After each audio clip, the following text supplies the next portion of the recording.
Okey, so ini adalah masih lagi dalam subtopik keseimbangan daya. Kita masih berada dalam keseimbangan daya, cuma ni adalah bahagian kedua. Okey, so dalam bahagian kedua ni sebenarnya kita cuba nak jawab soalan ini. Kejap cikgu tunjuk dulu contoh soalan ni. Okey, diberi berat objek adalah 50 Newton, kira tegangan tali. Okey, so untuk jawab soalan ni sebelum tu korang kena tahu dia punya asas-asas dululah. Jadi cikgu akan tunjuk sekejap je asas dia. Okey, yang pertama sekali kita kena tahu cara nak lukis segitiga daya. Okey, jadi macam contoh dekat sini kan. Okey, objek ni dia ada W. W tu adalah berat dia. So bila ada berat mesti ada T. Okey, so ni T dengan W ada dua garis je, tak boleh buat segitiga lah. Okey, tapi dalam gambar kedua bila ada dua tali, kita ada W. So kita ada T1 dan kita ada T2. So T1, T2 dan W ada 3 garis kan? So 3 garis maksudnya kita boleh buat segi 3. Okey, jadi macam mana nak buat segi 3? Syarat dia. Okey, yang ni bukan ayat full text tau, ni ayat cikgu. Okey, tapi korang boleh gunakan sebagai guide lah. Arah daya kena sama dengan asal. Maksudnya bila korang lukis segi 3 tu, okey, contohlah nak lukis segi 3 mesti ada W ni kan? So jangan lukis W ke atas. Salah. Kenapa? Sebab arah daya tak sama dengan asal. Okay, lepas tu macam contoh nak lukis ni, tiba-tiba korang kata ni T1. Salah. Kenapa? Sebab T1 arah sana. Okay, jadi kita kena ikut arah yang sama.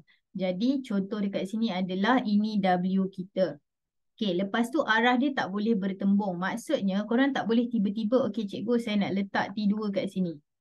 Kenapa tak boleh? Sebab nampak tak? Dia bertembung anak panah tu. So apa yang korang boleh buat adalah letaklah T2 dekat sini. Okay, so adjust lah pandai-pandai macam ni. Okay. Lepas tu kita sambungkan dengan T1 kita. So ini adalah T1. Okay, jadi daripada sini tengok balik arah daya sama dengan asal. Lepas tu arah dia anak panah tu tak bertembung. Jadi dapatlah segitiga korang. Okay, so ini adalah cara nak lukis segitiga daya. So contoh dalam exam kadang-kadang dia suruh kita lukis. Tapi kadang-kadang dia keluar dekat paper 1. Kita just pilihlah daripada jawapan yang ada. So dalam situasi ni W kita ke bawah. T1 kita ke kanan, T2 ke atas. Just bayangkan T tu dia sentiasa menjauhi objek kita lah. Jadi T1 ke kanan, T2 ke atas. Jadi tengok balik dekat sini, buang yang mana salah dulu pun boleh. Contoh C dan D confirm salah sebab W dia ke atas. Okay, so dalam soalan ni jawapan dia adalah B lah. Sebab nampak tak T2 arah sana, T1 arah kanan. Okay, macam itulah cara untuk jawab. Kalau dia bagi kita dalam soalan objektif lah segitiga macam ni. Okay. So dekat sini kita try satu lagi. Okay, contoh soalan lagi. Dekat sini dia kata W. Okay, nampak tak? W ni ke bawah. W ni ke bawah. So confirm lah A salah, B salah. Okay, lepas tu T1 dan T2 dia menjauhi objek tau. So ini adalah objek kita. Jadi T1 kita arah ke atas macam ni. Ini adalah T1 kita. Okay, T2 kita mesti arah macam ni. So ini adalah T2 kita. Jadi tengok balik dalam gambar. Okay, yang ni T2 sini. Okay, yang ni T2 betul. Ni dah salah. Kenapa? Sebab anak panah dia tak sama. Jadi jawapan dia adalah D. Okay, so itu adalah step pertama. Step pertama adalah tahu macam mana nak buat segi 3. Okay. Step kedua adalah recap untuk sudut. Ini penting sudut ni penting sebab barulah nampak macam mana nak jawab soalan nanti. So ni recap je daripada korang punya lower form. So macam mana nak buat? Yang pertama sekali kita kena ingat jumlah sudut dalaman segitiga adalah 180.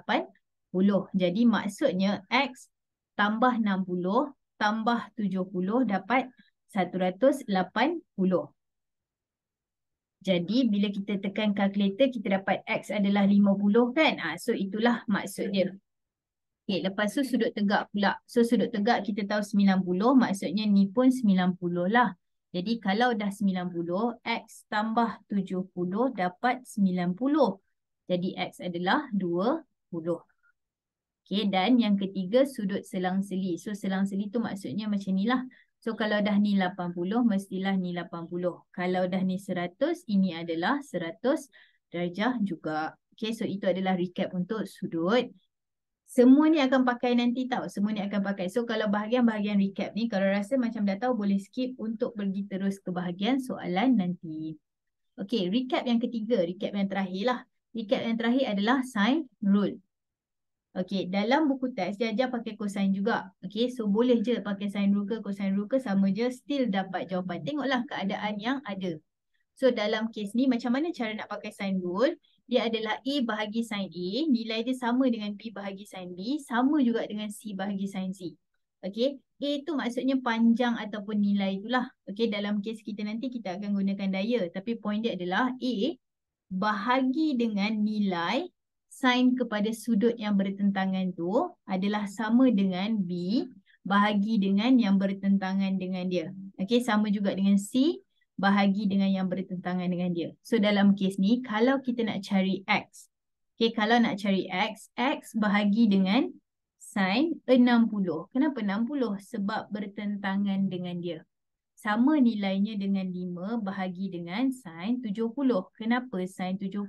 Sebab bertentangan dengan dia. Okay, so 5 kali sin 60 bahagi dengan sin 70. Kan, korang akan dapat 4.6. So, itulah dia. Alright, so ini adalah 3 benda yang wajib tahu sebelum kita masuk dalam soalan yang penuh. Okay, dan tibalah masanya untuk kita cuba jawab soalan. Okay, dalam soalan ni diberi berat objek adalah 50 Newton. Maksudnya objek ni sendiri adalah 50 Newton. Okay, ni adalah dia punya berat lah, W dia. Okay, lepas tu dia cakap kira tegangan tali. So kita tahu ini adalah T1, ni adalah T2. T1, T2 tak kisahlah sebab sudut kita sama. Okay, tapi dalam exam kalau dia dah bagi mana T1, T2, follow.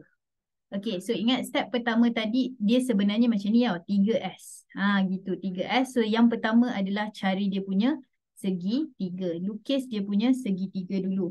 Jadi nak lukis segi 3 kita, yang pertama sekali kita tahu bahawa W mesti ke bawah macam ni. Jadi ini adalah W kita. Okay, ni adalah W kita. Lepas tu, garisan dekat sini, follow je lah. Ni adalah T2 dan ini adalah T1. By the way, boleh je sebenarnya gambar ni terbalik. Maksud cikgu, tapi syarat dia kena masih ikut rule dia lah. So ni W. Okay, ni adalah T1 dan ini adalah T2. Nampak tak? Still ikut rule. Jadi mana-mana pun boleh sama saja, still betul. Tapi dalam gambar ni cikgu nak buat yang ni lah. Okay, so step pertama adalah segitiga kan. Okay, step kedua adalah sudut. Itu yang 3S tu. Step kedua adalah dapatkan sudut-sudut dia. Jadi kat sini ada yang boleh terus jawab, ada yang macam rasa kena fikir dulu. So ni cikgu bagi tips lah. Macam mana cara nak dapatkan sudut? Tengok balik kat gambar, cari bucu-bucu gambar. Bucu tu ujung tajam kan. Ni bucu pertama, bucu kedua dan bucu ketiga. Okay, lepas tu buat satu garisan ke bawah macam ini. Buat satu garisan ke bawah macam ini. Okay, kenapa? Sebab dengan garisan tu korang boleh isi tempat kosong. Maksud cikgu macam ni. Yang ke bawah ni dia sebenarnya W tau. Lebih kurang dia sebenarnya W. Okay, so sekarang ni tengok kat sini 50 kan. So ni kan 90 darjah. So kalau 90 tolak 50 dapatlah 40. Lepas tu kalau perasan benda ni zigzag. Ni zigzag kan. Okay, so kalau dah zigzag maksudnya dekat sini mestilah 40 juga. Sama dengan kat sini, ni 40. Kenapa? Sebab ni 50. Lepas tu bila kita zigzagkan, kita dapat 40 kat sini. Isi dulu tempat kosong, jangan risaukan pasal segitiga. Isi dulu tempat kosong. Okay, selepas kita isi, barulah kita tengok balik. Okay, contoh dekat sini adalah kita nak cari sudut ini. Okay, sudut ini adalah sudut di antara T1 dan W. Sudut di antara T1 dan W. Jadi cari dalam gambar mana T1. Ini adalah T1. Kan? Mana W? Ini adalah W. Jadi antara T1 dan W adalah 40. Macam itulah. Okay, yang kedua, tengok W macam ni kan. Kita nak cari antara W dengan T2. Mana W? Ni W. Okay, T2 mana? Ini T2. Jadi gunakan 40 ni sebagai sudut kita. Okay, kalau dah tahu ni 40, ni 40. Total segitiga tadi berapa? 180 kan? Jadi ini mestilah 100 darjah. Okay, so dah settle lah. Yang kedua iaitu cari sudut. So dalam exam kadang-kadang boleh keluar sampai 3 markah tau. Sebab dia suruh kita labelkan. Maksudnya T1, T2 dan W. Lepas tu letak sudut dan arah anak panah pastikan betul. So biasanya boleh sampai 3 markah lah. 2 markah, 3 markah macam tu. Okay, so 3S kan. So 3 yang ketiga adalah sine rule lah. So sebenarnya korang boleh je pakai cosine rule juga. Okay, tapi dalam ni biasanya cikgu pakai sine rule sebab dia macam senang. Okay, so sine rule. Jadi soalan kata kira tegangan tali. Jadi dalam kes ni tegangan tali T1 sama je dengan T2 sebab sudut dia sama. Okay, maksudnya sebab kalau korang pakai T1 pun, dia still per sine 40. Pakai T2 pun, dia still per sine 40. So sama je. Okay, sama dengan 50 bahagi dengan sin 100. Kenapa 50? Sebab nampak tak? Dia bertentangan dengan W tu. Okay, jadi untuk dapatkan T, korang tekan je lah kalkulator. Gerakkan dia 50 sin 40 bahagi dengan sin 100. Okay, tekanlah kalkulator. 50 kali dengan sin 40 bahagi dengan sin 100. Jadi kita akan dapat 32.64 Newton. Okay, so ini adalah satu contoh soalan. Jadi daripada sini biasanya lah kalau dalam exam, contoh pertama dia kata lukis segitiga. So bila korang lukis segitiga ni, korang maybe tengoklah keadaan. Maybe 2 markah, maybe 3 markah. Okay, lepas tu untuk pengiraan ni, maybe 2 markah, maybe 3 markah juga. Tengok keadaan. Okay, tapi jangan lupa tahu, kalau dia bagi jisim, okay, diberi jisim objek adalah 4 kg. So korang kena tukar dulu kali dengan 9.81 baru jadikan dia W. Okay, so ini adalah contoh. Jadi kita try. Okay, kita try. Kalaulah contoh soalan dekat sini. Ya. Okay, ada lagi satu contoh. Dalam soalan ni dia kata diberi tegangan tali adalah, okay, dalam ni dia bagi tegangan tali siap-siap. Maksudnya tegangan tali 3.11 dia dah bagi T, dia kata cari W. Okay, so untuk soalan ni macam mana cara nak buat? Okay, yang pertama sekali sama je, step 1 adalah buat dia punya segi 3. Jadi kita kena lukis dia punya rajah dia dulu, daya-daya dia dulu. Ini adalah W kita, ini adalah T1 dan ini adalah T2. Okay, so sekarang ni first, ni adalah W. Lepas tu yang ni T1 ke T2? Mestilah T1. Sebab apa? Sebab nampak tak anak panah dia kena sama arah. Okay, yang ni adalah T2.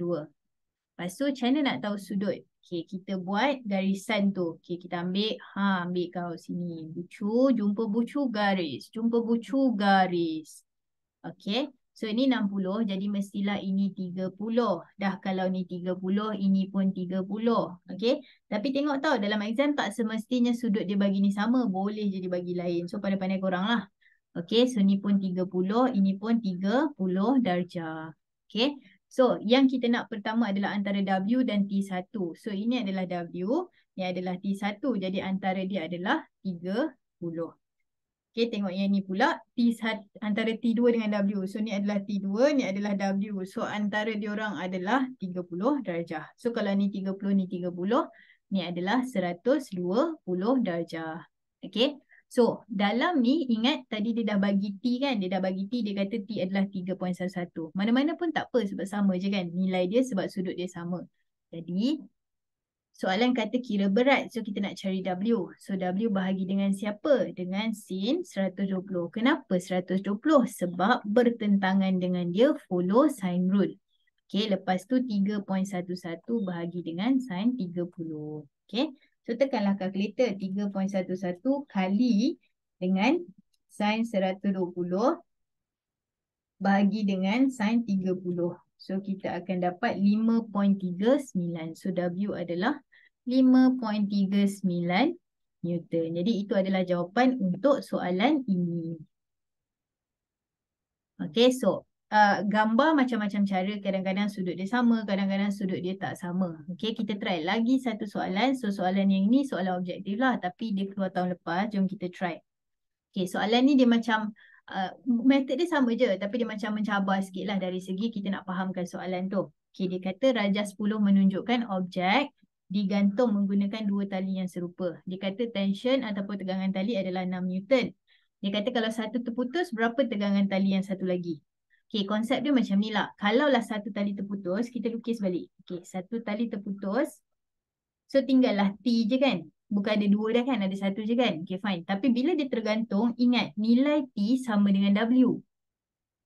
Okey, cikgu ulang. Kalau kita ada satu objek, dia ada dua tali tadi. Tapi sekarang tali tinggal satu. So, satu tali ni, bila dia tergantung, nilai dia akan sama dengan W. Sebab dia dalam keadaan pegun, seimbang. So, T sama dengan W. So, bila T sama dengan W, maksudnya dalam soalan ni kita kena cari W dia lah. So, nak cari W, kita buatlah segitiga tadi. So, kita tahu ini adalah W. Okey, lepas tu ini adalah 6 Newton sebab dalam gambar ni dah bagi. Yang ni pun 6 Newton. Okey, lepas tu kita cari dia punya sudut. Sama je, jumpa bucu, tarik. Jumpa bucu, tarik. Jumpa bucu, tarik. Okey, so ini adalah 30 jadi ni 60. Ni adalah 30 jadi ni 60. So antara 6 Newton yang ni dengan W adalah 60 darjah. Ini pun 60 darjah. So kalau ni 60-60, ni pun 60 darjah. Okay, daripada sini sebenarnya tak payah kira pun dah tahu dah berapa dia punya W. Tapi tak apalah, jomlah kita kira 6 bahagi sin 60 sama dengan W bahagi sin 60. Okay, so bila kita tekan kalkulator, kita dapat W sama je nilai dia dengan 6 Newton. So, kembalilah kita kepada soalan tadi. T sama dengan W. Jadi kalau dah W kita 6 Newton, maksudnya T kita pun 6 Newton. Jadi soalan ni jawapan dia adalah B. Okay, so itu adalah habislah. Yang ni adalah habis untuk keseimbangan daya.